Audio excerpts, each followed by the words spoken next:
you got to do to get cut from the Buffalo Bills? Now, you must understand, let me preface it with this. I am a Gable Steveson fan. I make this piece, like I make many others, to serve Gable Steveson, one wrestler to another. But I am genuinely curious what it is you could do to get cut from the Buffalo Bills. Listen, in all fairness, I work for the worldwide leader. There is nobody within sport that doesn't come to the campus in Bristol, Connecticut, where I work. I know a lot of these guys. I know a lot about this. I don't know anybody on the Buffalo Bills. I don't know anyone that knows anybody on the Buffalo Bills. I don't have anyone right here from West Lynn, which produces, believe it or not, a lot of really good football players, to the University of Oregon. That's exactly 2 hours to my south. And we got more money funding a better facility than anybody. I don't know anybody that knows anybody that plays for the Buffalo Bills. I don't know anybody that knows anybody that ever had somebody that played for the Buffalo Bills. Like, I wouldn't think that it's an overly hard thing to do. I'm not trying to be a dick about it. You got to go to Buffalo. That part can't be fun. But in the world of football here, let me give you guys an example. I came from wrestling, okay? Now, try to follow me on this, but wrestling has 9.9 scholarships to spread out over a team. So you can do partial scholarships. A guy could be recruited in wrestling on books, which means if he signs a letter of intent and he comes and joins the team, you will pay for his books. It's about $300 a term. It's not a great deal, but I'm sharing for you. You could do that all the way up to room and board, which is a big deal, particularly your freshman year. They put you in campus, they give you meals. It's a big deal. All of that is paid for. You could get a full ride where you will get no bill whatsoever. As a matter of fact, you will get a check every month. I can tell you when I was there, it started at $700. It started at $740 a month, ended up at $1,100 a month, where they're actually paying you. And then you go get your own food, or at least in theory. And that was wrestling. But football was not that way. Football had 80 scholarships, but it was all or none. You were either on a full ride scholarship or you were a walk-on. There was no partial. Nobody got recruited just on room and board. Nobody got recruited just on tuition. Does this make sense to you guys? Because most of you probably thought that's how all scholarships work. But there are programs like wrestling where you have 9.9 full scholarships and you get to break them up any way that you need to break them up. It's where you'll never meet a wrestler that's on a full ride.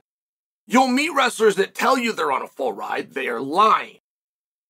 But football is very different. Now, I don't quite understand how that worked. I just didn't get it. So I get boned up on this by Joe Donenberg, one of the great athletes to ever come through West Lynn, one of the great athletes I've ever met. And Joe tells me that even if you're a walk-on at the University of Oregon, if you make it through that and you're a walk-on, that if you ever get in for a play, ever, you go to full ride and you never come off it. If you were a bench guy, no matter where it was and no matter what happens, for whatever reason, if the coach sends you in, offense, defense, or special teams, and you play one down in a live game, you kick up to a full ride and you never come off it. And whether I understood that perfectly clear or not, and Joe had told me this 23 years ago, so whether I understood that perfectly clear or not, it's at least the concept, right? It's at least the concept that there are things that if you do, you are a made man for the rest of your career. So I'm taking that from the NCAA, and now I'm asking about the pros.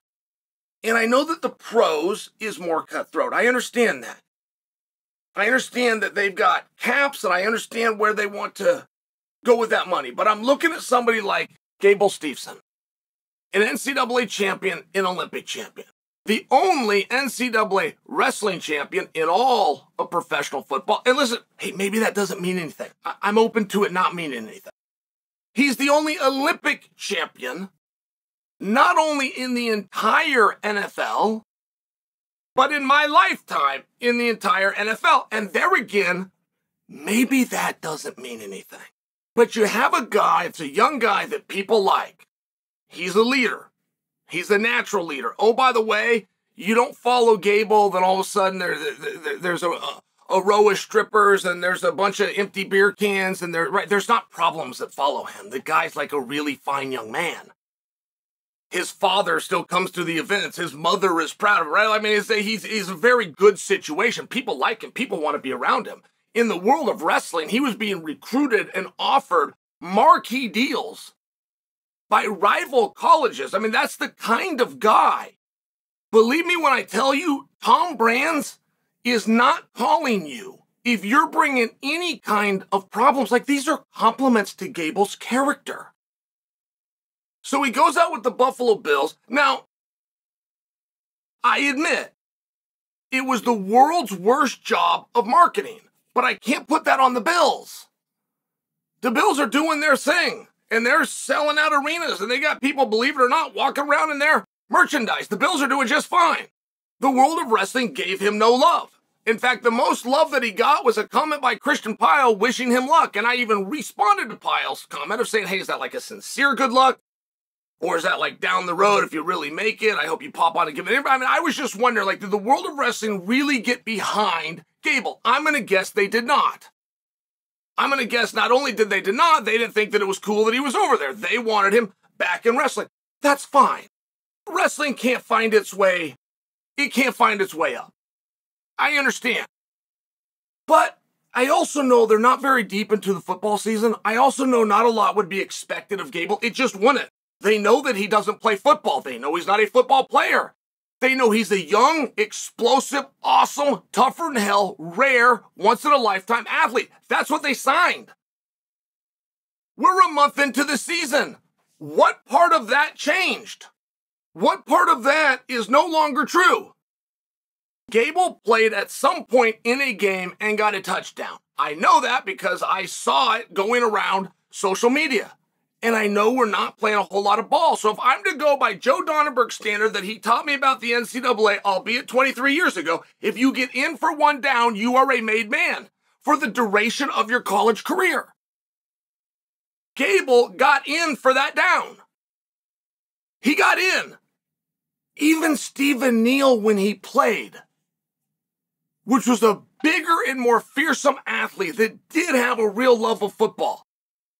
I remember Stephen Neal's first Super Bowl. He wasn't even in shoulder pads.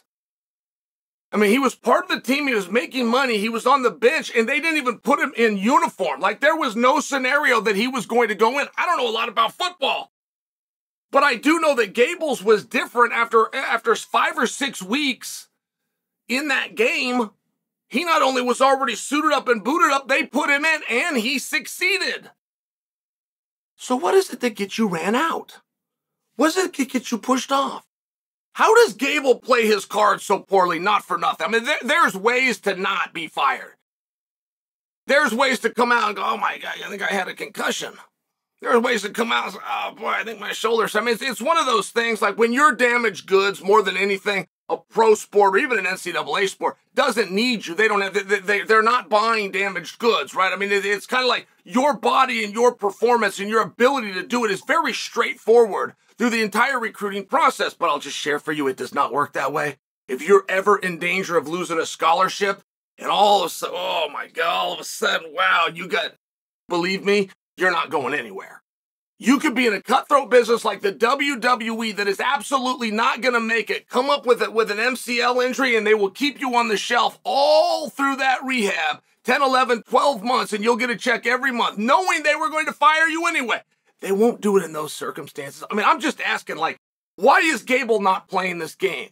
Who is it that's managing Gable and hasn't taught him this game? What is it that Gable could have done as a young, explosive, talented athlete that doesn't play football that got him through training camp, into pads, into a game, and successfully tackled another guy with the ball that is supposed to be pretty good at football and still got him dumped? Contract too much? Is there more behind the scenes? Did something happen in the locker room? There aren't even rumors that follow this guy. I mean, if you want to talk about scandal or like Portis, he's a young guy after all. He's a young guy with a whole bunch of success and some money in his pocket. There's not even rumors that follow him other than he's a good dude that people like. And he's got decent leadership skills. Like, I really would like to know. What is it that gets you dumped? Here we are in wrestling, the hardest sport that there's. Everybody will give us that, right? I get that the wrestlers are jealous of the football players because 80,000 people will come cheer for the football. But everyone will admit who works harder. Everybody admit which one's harder to do. And so here we have wrestling that is begging this young man. Begging. I'm making this piece right now in a veiled effort to let him know the only one's giving you any love or any media is us. Quit walking away from us. He's got 7 figures on the table from the hardest sport. The hardest sport is begging him to come. And less hard sports are saying, we don't want you. Less hard sports are saying, good job, but not good enough. It's been good and it's been real, but it's not been real good, right? Here's your hat, what's your hurry? And I'm just wondering why. What is it that I'm missing? What could possibly be going on behind the scenes where you're going to buy a non-football playing athletic wonder who is still a non-football playing athletic wonder? Like, what has changed? Not rhetorical question. I really want to know.